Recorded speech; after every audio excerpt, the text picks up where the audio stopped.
Փաշինյանին կասեմ խաբեցիք։ Խաբեցիր մեզ։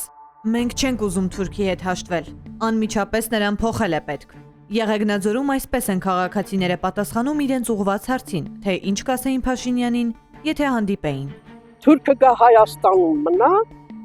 իրանց ասածները հայերը չեն հիշում, որ հայը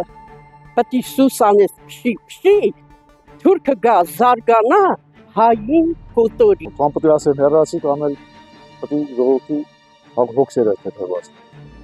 Հանգացումները ժանացնի, աշխատավարձերը բարձրացնի։ Եթե այս մարդիկ թեկուզ բողոքի խոսք ունեին ուղված երկրի փաստացի ղեկավարին, ապա այս եղեգնաձորցի կինն անգամ չի համարում նրան երկրի ղեկավար եւ բացարձակ ասելիք չունի, իսկ ինչ էլ կալեզվի տակ չի ասի։ Հիմա երեխոմոտ չեմ կարող ասեմ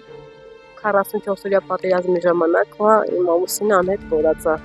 Արժանավայել կյանք։ Սա է եղեգնաձորցիների ուզածը Փաշինյանից, որը կտրվել է իրականությունից եւ չի ապրում ակցում իրեն ձայն տված քաղաքացուն։ Պետք է անմիջապես փոխեն Փաշինյանին։